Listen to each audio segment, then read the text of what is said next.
कि रतन का जतन करूं माड़ी का सिंगार, आया कबीरा फिर गया झूठा है अहंकार। जब जब हमें नर्तन मिला खुजली हुई। खुजली मैं क्यों कह रहा हूँ? हमारे संत लोग दृष्टांत देते हैं।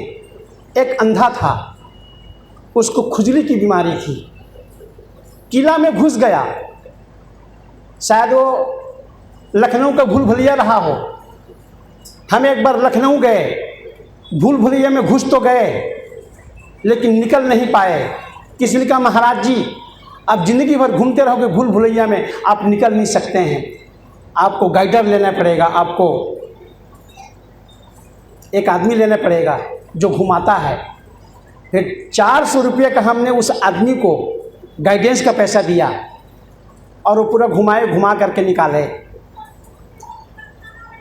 वो उस सूरदास को खुजली की बीमारी थी और भूलवश वो घुस गया उस किला में। और कहते हैं किला में कितने द्वार, तो कहते हैं किले में कई द्वार थे लेकिन मुख्य रूप से उसमें 4 या 5 दरवाज़ा था। वो अंधा आदमी हाथ से टटोल करके घूमता कि मैं निकल जाऊं, मुझे दरवाज़ा मिल जाए। और कहते हैं जैसे दरवाज़ा के पास में आते थे उसको खुजली हो जाती थी और दरवाज़ा फिर पार कर जाते थे। दीवार के सहारा घूमते थे और जैसे दरवाज़ा के पास में वो आते थे उसको खुजली हो जाती थी और दरवाज़ा पार हो जाता था। ऐसे ही घूमते रहे। वो तो अंधा था, उनके पास में आँख नहीं थी। हम लोगों के पास में तो आँख है लेकिन हम लोग भी उस सूरदास से कम नहीं हैं। नर्तन तो मिला, परिवार में भूल गए। नर्तन तो मिला, शरीर में भूल गए। नर्तन तो मिला, दुनिया की चकाचौंध में भूल गए और भूलते चले गए। और वो सूरदास जी बार बार भूलते गए। बस हम लोग भी जब जब इस नर शरीर में आए तब तब अपने आप को भूलते चले गए। और सद्गुरु कबीर कहते हैं 184 भटक के पौ पर अटके आए, अब की पासा ना पड़े तो फिर 84 जाए। आप लोग पासा खेलते हैं, तिरी पासा में 4 जने बैठते हैं और सबका घर होता है, सब लोग पकने जाते हैं और कोई एक घर बाकी है पकने के लिए और किसी ने आकर के मार दिया तो आपको फिर जा कर के घर बैठना पड़ेगा आपको। बस यही है, हम नर्तन में आए तो हैं लेकिन हम दुनिया के चकाचौंध में भूल गए। वो अभी भजन गा रहे थे हमारे अमीन माता भजन मंडली वाले, सतनाम सतनाम सतनाम बोल, जय करुणा में सतनाम बोल। गर्भवास में भक्ति कबूले और बाहर आ तुम उसको भूले, पूरा करो तुम अपनी कौल, सतनाम सतनाम सतनाम बोल। हम गर्भ में होते हैं और जैसे ही बाहर हमें निकलना होता है, माँ के गर्भ से हम बाहर आते हैं तो कहते हैं पता नहीं ये साइकोलॉजी है।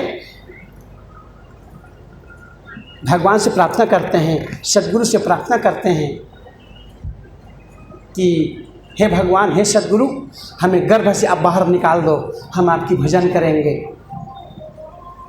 वैसे कहते हैं, संत तो कहते हैं आदमी को 4 जगह वैराग्य होता है।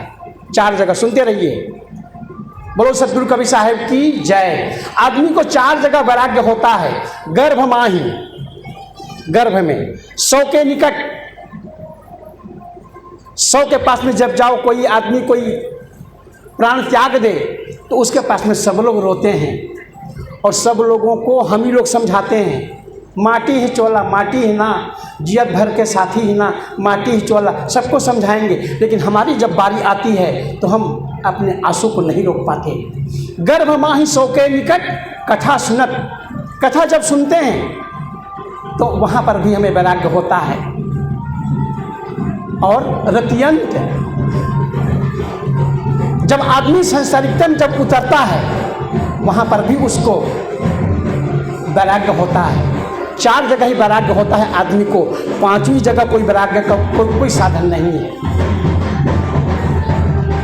तो विचारक ने कहा गर्भ माही 100 के निकट कथा सुनत रतियंत, इन चारों स्थान पर कछु वैराग्य चढ़ंत।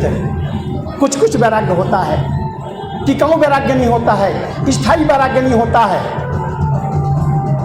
लेकिन दुर्भाग्य है, जब जब हमें शरीर मिला, जब जब हमें समय मिला, जब जब संत समागम मिले, तब तब हमारी बुद्धि उल्टी होती है। उल्टी कैसे होती है, मैं आपको एक उदाहरण देके मैं आपको बता रहा हूं। कहते हैं एक आदमी के पास में, जैसे धोबी लोग होते हैं, धोबी लोग गधा पालते हैं। यहाँ तो गधा का रिवाज नहीं है, आप यूपी जाइए, आप उत्तर प्रदेश, तो जितने धोबी लोग होंगे, किसी के घर में गधा हो कि ना हो, लेकिन धोबी लोगों के पास में गधा जरूर होता है, क्योंकि उसी पर कपड़े को लाद करके ले जाते हैं और साफ करके लाते हैं। जैसे आप लोग क्लीनर में देते हैं कपड़े को धोने के लिए, तो यहाँ पर क्लीनर नहीं है, सफाई वाला, वो सीधा वो धोबी के पास में ले जाते हैं और ले जा करके कपड़ा को साफ करके और प्रेस करके देते हैं। कहते हैं धोबी साहब को पता नहीं चला, गधा बीमार पड़ गया, गधा को डॉक्टर के पास में ले गए। कहते हैं एनिमल डॉक्टर, पशु चिकित्सा के पास में चिकित्सालय में गया और जा करके गधे को दिखाया डॉक्टर के पास में। डॉक्टर ने कहा मैं आपको एक दवाई दे रहा हूँ, इस दवाई को घोल करके और पोंगरी, बांस की पोंगरी लाना और बांस के पोंगरी में गधे को पिलाना। तो बोले कैसे पिलाऊंगा? बोले बांस की पोंगरी में दवाई को डाल देना और एक ओर से एक तरफ जो उसका जो छोर है उसको गधे के मुंह में डालना और एक छोर है वो अपने मुंह में डालना और जोर से फूंकना, तो गधे के मुंह में वो दवाई चली जाएगी।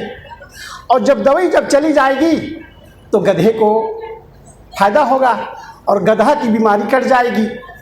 ठीक वैसे धोबी साहब ने डॉक्टर के अनुसार से दवाई को घोल दिया और घोल करके बांस की पोंगरी में डाल दिया और एक छोर को गधे के मुख में लगाया और एक छोर को अपने मुख में लगाया, अपने मुख में लगाया। अब दो ही तो छोर है, पोंगरी का दो ही छोर है।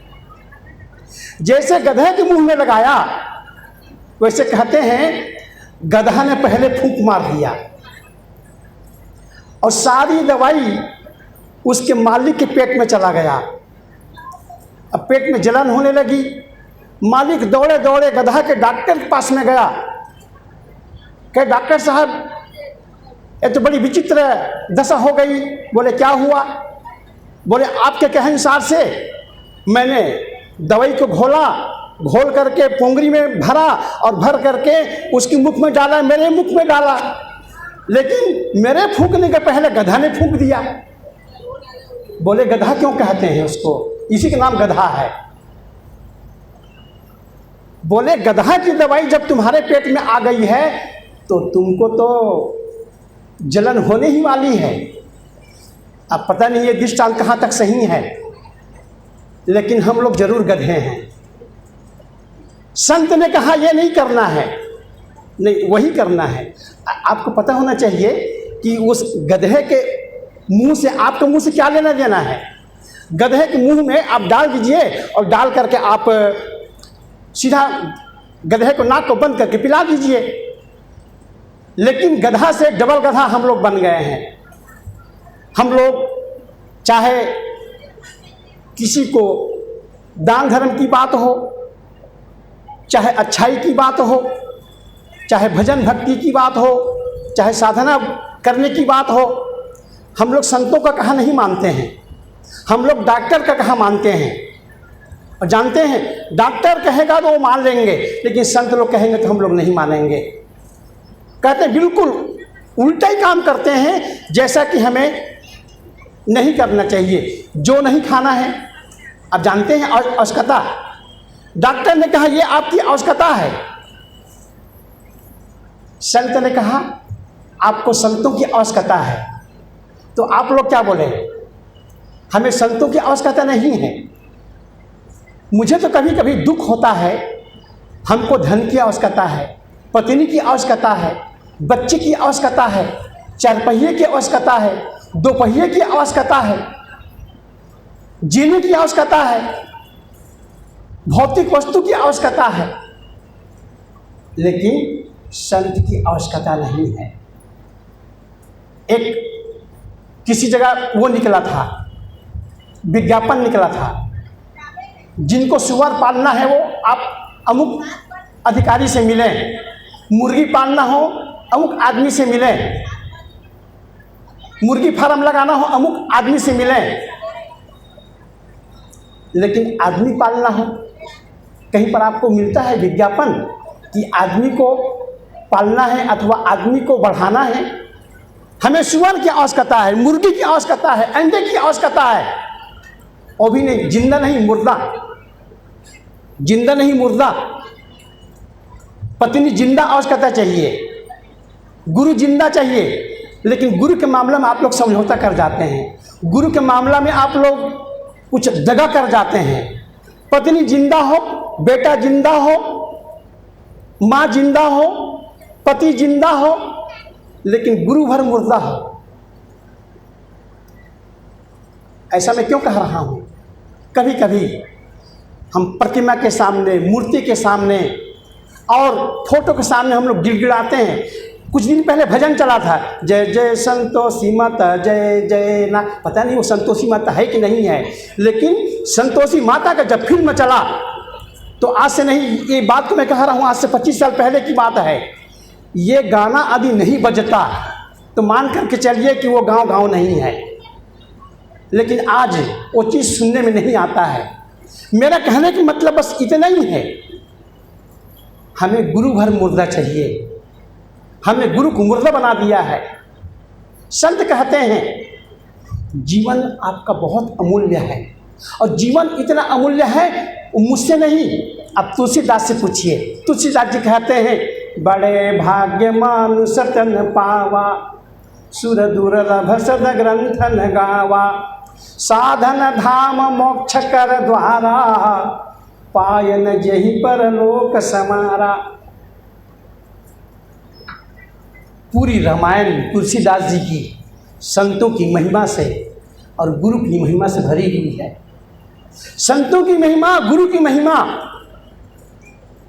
और भगवान श्री राम की चर्चा, यदि तीनों को आप निकाल देंगे तो रामायण को कोई अस्तित्व बचेगा नहीं। इसलिए मैं कह रहा था नर्तन बड़ा अमूल्य है, कीमती है, इसको आप संवारें, आप भजन करें, चिंतन करें, मनन करें, दान करें, धर्म करें। आज हमारी बहन दमयंती देवी इतने भरा परिवार को छोड़ करके गई, कोई किसी को लेके गई क्या? परिवार कोई गए? ये दशा केवल दमयंती बाई की नहीं है, सबकी दशा है।